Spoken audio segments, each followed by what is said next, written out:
Di paruh sebelumnya, Mas Burhan sempat bilang bahwa pernyataan dari Mas Hasto ini tujuannya membicarakan sosok Prabowo Subianto. Nah, kalau kita kaji lagi lebih dalam, Mas, untuk Jokowi Effect ini berhubungan dengan kedekatan antara sejumlah tokoh dengan Presiden Joko Widodo, ini punya pengaruh yang masih signifikan tidak untuk kondisinya sekarang? Begini ya Mas ya, sepanjang popularitas Pak Jokowi masih tinggi, tentu punya efek elektoral, terutama buat calon presiden yang dianggap dekat dengan beliau. Nah sejauh ini kalau di mata publik, itu sebenarnya Mas Ganjar masih dianggap lebih terasosiasi dengan Presiden Jokowi ketimbang Pak Prabowo. Itu datanya kristal clear ya.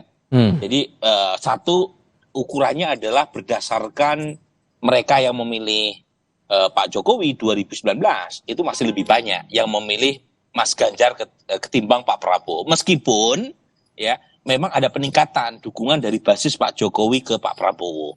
Yang kedua adalah kalau ditanya kepada publik, siapa capres yang dianggap paling didukung, lebih didukung oleh Presiden Jokowi?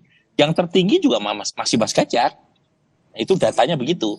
Nah mungkin ada yang bertanya, kenapa Pak Jokowi yang dianggap belakangan lebih dekat dengan Pak Prabowo, tetapi kalau ditanya kepada responden, itu masih lebih banyak yang menganggap Mas Ganjar yang lebih didukung. Jangan lupa, isu kedekatan Pak Jokowi dengan Pak Prabowo kan masih menjadi konsumsi elit. Ya. Dan kalau kita tanya kepada masyarakat, itu masyarakat masih lebih banyak mengasosiasikan Mas Ganjar dengan Pak Jokowi. Satu, sama-sama dari PD Perjuangan. Dua, sama-sama berasal dari Jawa Tengah. Meskipun lagi-lagi ya, memang mereka pendukung Pak Jokowi yang memilih Pak Prabowo itu ada kenaikan signifikan. Dari 11% di bulan Februari 2023, sekarang 28% lebih. Jadi memang mulai mengalir, tetapi tetap lebih banyak yang memilih Mas Ganjar. Walaupun kemudian dari beberapa kesempatan kalau dilihat di kacamata publik begitu Mas Burhan, lebih banyak aktivitas dari Pak Jokowi ini lebih dekat ke sejumlah tokoh lain. Sementara ke Ganjar tidak. Apakah menurut Anda ini strategi tersendiri yang dipakai oleh PDIP atau Anda punya analisis lain di balik ini semua? Enggak, memang kan belakangan banyak ya event yang mempertemukan Pak Jokowi dengan Pak Prabowo. Salah satunya karena keduanya berasal dari satu, kan sama-sama hubungan antara presiden dengan menteri ya. Sementara Mas Ganjar kan agak jauh karena beliau adalah gubernur. Jadi event yang mempertemukan Pak Jokowi dengan Pak Prabowo memang lebih sering. Tetapi lagi-lagi kalau ditanya kepada publik, asosiasi per hari ini Pak Jokowi lebih dianggap mendukung Mas Ganjar meskipun trennya menurun gitu. Nah, menurut saya apa yang kemudian nanti terjadi ya, menurut saya kalau misalnya asosiasi Pak Jokowi dengan Pak Prabowo terus dimaksimalkan oleh pendukung Pak Prabowo, memang efeknya bisa positif buat Pak Prabowo, terutama di basis-basis Pak Jokowi.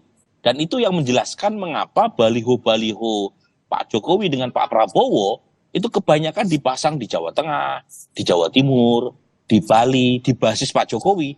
Tapi jarang kan kita dapati baliho itu di Jawa Barat, di Banten, di Sumatera. Karena memang basis-basis di Indonesia bagian Barat lebih banyak memilih Pak Prabowo di 2019 kemarin. Oke. Kalau dari PDIP sendiri Mas Bimo, adakah strategi khusus untuk memastikan bahwa Ganjar ini bisa menarik perhatian tanpa harus punya upaya yang cukup signifikan harus menempel ke Jokowi dalam segala kesempatan begitu? Adakah strategi khusus untuk bisa mengangkat nama Ganjar sendiri untuk elektabilitas ya? Ini Pak, bicara soal mentorisasi di PDI Perjuangan ini adalah hal yang bisa saja dilakukan dan biasa dilakukan ya. Tapi kita punya prinsip di dalam PDI Perjuangan ini, pemimpin tidaklah elok punya mentalitas yang selalu berlindung di ketiak satu sama yang lainnya di tempat kita. Karena kita di PDI Perjuangan bahwa hal yang menentukan seorang pemimpin, apalagi sosok seorang kepala daerah, bupati, wali kota, gubernur, itu adalah integritas kepribadiannya sendiri. Ini penting. Ya, di mana integritas itu sangat potensial memberikan nuansa nilai tambah dalam upaya sosialisasi diri. Nah, terkait dengan sosok Ganjar yang juga dari PDI Perjuangan yang mengusung visi misi kebijakan program yang sudah dilaksanakan fondasinya 10 tahun oleh pemerintahan Pak Jokowi, itu adalah sesuatu keberlanjutan yang harus nanti jauh lebih cepat dan jauh lebih maju dan mementori seorang Ganjar dari Pak Jokowi itu adalah hal yang biasa dilakukan oleh Partai PDI Perjuangan. Tapi sekali lagi bahwa Ganjar adalah Ganjar, Pak Jokowi adalah Pak Jokowi, Bu Mega adalah Bu Mega, dan Mbak Puan adalah Mbak Puan. Ini adalah satu yang unik, mempunyai kekhasan masing-masing dan punya integritas, di mana integritas itu merupakan potensi yang luar biasa kalau itu memberikan karena itu akan memberikan suatu nilai tambah bahwa mainstream berpikir Indonesia sentris, fondasi 10 tahun dengan industri 4.0 untuk mewujudkan Pancasila dalam ideologi yang teknokratik dengan pluralisme, dengan kebinekaan yang 10 tahun ini dijalankan oleh Pak Jokowi, itu adalah satu yang sangat niscaya untuk seorang Ganjar, di mana Pak Jokowi ada sebagai seorang mentor. Baik. Saya kira itu, Pak. Jadi nggak perlu effort terlalu besar untuk segala kegiatan Jokowi, Ganjar harus nempel, harus ikut setiap saat, begitu ya? Tidak sesederhana itu ya. Mau setiap hari ketemu atau tidak ketemu, itu adalah hal yang biasa karena terkait hal yang sangat fungsional. Tadi Mas Burhanuddin bicarakan, kalau Pak Prabowo frekuensinya lebih ketemu, lebih banyak kepada Pak Jokowi, ya karena ini menterinya, gitu. Nah, kalau Ganjar masalah sekarang gubernur, frekuensinya lebih jarang dari Pak Prabowo, tapi kadar hubungan menurut saya narasi-narasi besar pikiran Jokowi, Ganjar sangat paham betul, karena itu juga satu yang harus dilakukan Ganjar ke depan yang 10 tahun fondasi ini sudah dilaksanakan oleh Pak Jokowi. Oke. Menurut saya. Kalau kemudian dari pihak Gerindra menyatakan bahwa kedekatan antara Pak Prabowo dengan Presiden Jokowi ini hanya sebatas antara Presiden dengan Menteri, tapi di sisi lain kita juga lihat kan Bang Andre, ada spanduk bertebaran menunjukkan kedekatan antara Pak Prabowo dengan Presiden. Apakah ini bagian dari strategi juga sebetulnya untuk menempel Jokowi ini begitu menaikkan elektabilitas dari Pak Prabowo? Ya, baik Tisal. Sebelum masuk pertanyaan Tisal itu, saya ada yang belum selesai tadi ya. Boleh, silakan. Yang pertama, kalau bicara gagasan, semua orang tahu Pak Prabowo sudah menyampaikan gagasan sejak menjadi calon wakil presiden Bu Mega di 2009. Di saat Mas Bimo itu menjadi tim suksesnya Pak Prabowo itu, yang mendampingi Pak Prabowo keliling Indonesia, itu salah satu tuh namanya Are Bimo. Mas Bimo tuh tahu persis bagaimana Pak Prabowo punya gagasan-gagasan besar untuk memimpin Indonesia, dan itu juga disampaikan oleh Pak Prabowo di Pilpres 2014 dan Pilpres 2019, dan Pak Prabowo adalah tokoh yang bersaing ketat dengan Pak Jokowi, ya. Jadi kalau ada orang yang bilang seakan-akan menyindir Pak Prabowo nggak punya gagasan, ya orang itu tidak berkaca dengan sejarah. Itu satu. Lalu yang kedua, soal kedekatan Pak Prabowo dan Pak Jokowi itu hal yang wajar. Pak Prabowo ini adalah menterinya Pak Jokowi. Pak Jokowi itu Presiden Republik Indonesia. Pak Prabowo adalah menteri atau pembantu presiden yang tentu ditugaskan oleh presiden. Tentu berkewajiban Pak Prabowo untuk selalu melaporkan perkembangan dari tugas-tugas yang diberikan oleh presiden kepada beliau. Tentu secara berkala beliau bertemu.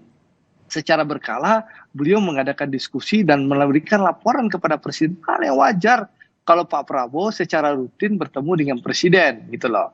Nah, kalau dibilang, dan Pak Prabowo juga menyampaikan dalam acara dengan Asosiasi Kepala Desa yang kemarin, ya Pak Prabowo sampaikan, saya tidak akan malu-malu untuk menyampaikan bahwa saya melihat bahwa kepemimpinan Pak Jokowi itu berhasil. Itu yang pertama. Yang kedua, saya tidak akan malu-malu untuk menyampaikan bahwa saya akan melanjutkan kepemimpinan Pak Jokowi yang berhasil itu, gitu loh. Apakah salah Pak Prabowo sebagai menteri Pak Jokowi melihat Pak Jokowi serius bekerja keras untuk bangsa ini, beliau ingin menyampaikan hal itu, gitu loh. Oke. Kan hal yang tidak salah kan? Masa orang berhasil dalam memerintah Indonesia 10 tahun, masa penggantinya tidak boleh melanjutkan, gitulah. Tapi kalau dibilang ini yang strategi tepat atau tidak, Bang? Strategi untuk menaikkan elektabilitas Pak Prabowo? Nah, kalau Pak Prabowo orangnya apa adanya. Pak Prabowo adalah pemimpin orisinil, bukan pemimpin plastik. Makanya Mas Budiman menyampaikan dalam pertemuan dan konferensi pers di Kartanegara itu, Indonesia ini adalah kapal besar yang dikayuh oleh pemimpin yang memahami geopolitik, strategi, dan sejarah. Dan dibutuhkan pemimpin terbaik itu ya ini Pak Prabowo. Jadi Pak Prabowo itu orang yang apa adanya. Mas Bimo, Arya Bimo tahu persis lah. Pak Prabowo itu bukan pemain watak, bukan pemain sinetron, sehingga beliau selalu bicara apa adanya. Karena Mas Bimo itu bulan-bulan itu mendampingi Pak Prabowo keliling Indonesia. Jadi pernyataannya Mas Burhanuddin saya ingin menyampaikan, kayak perangko untuk Pak Prabowo kan kamu nggak setuju kan? Jadi saya ingin sampaikan, Pak Prabowo ya memang secara tegas menyampaikan bahwa beliau akan melanjutkan kepemimpinan Pak Jokowi. Jadi saya ingin menegaskan, kalau seandainya takdir Allah dan seluruh dukungan rakyat Indonesia memberikan dukungan dan sehingga diputuskanlah nanti Pak Prabowo sebagai pemenang Pilpres 14 Februari 2024, ya tentu kepemimpinan atau pemerintahan Prabowo Subianto 2024-2029 itu jelas pemerintah yang melanjutkan kepemimpinan Presiden Jokowi sebelumnya. Baik. Nah, itu programnya kami. Sepakat bahwa yang kayak perangko itu bukan para Pak Prabowo kan yang ditentukan Pak Sekjen. Yang jelas biarkanlah masyarakat yang menilai, Mas. Saya tidak elok dan tidak etis menilai pernyataan tokoh politik partai lain. Yang jelas kami bekerja keras terus meningkatkan elektabilitas Pak Prabowo dan insya Allah Pak Prabowo berkomitmen akan melanjutkan pemerintahan Pak Jokowi. Terima kasih untuk perspektif ya, untuk ketiga narasumber sudah dibagikan bersama kami di Kompas Petang kali ini. Mas Bimo terima kasih, Bang Andre terima kasih, Mas Burhan juga terima kasih sudah bergabung bersama kami. Selamat sore semuanya. Terima kasih. Selamat sore. Masih ada informasi lainnya untuk Anda selepas jeda berikut ini, termasuk salah satu topiknya berkaitan dengan informasi tentang kasus Basarnas ditangani oleh KPK. Terakhir kami dapatkan informasi TNI memastikan penyelidikan kasus dugaan korupsi pengadaan barang dan jasa yang menjerat Kabasarnas Marsikal Madya Henry Alfiandi dimulai dari awal oleh Pusat Polisi Militer.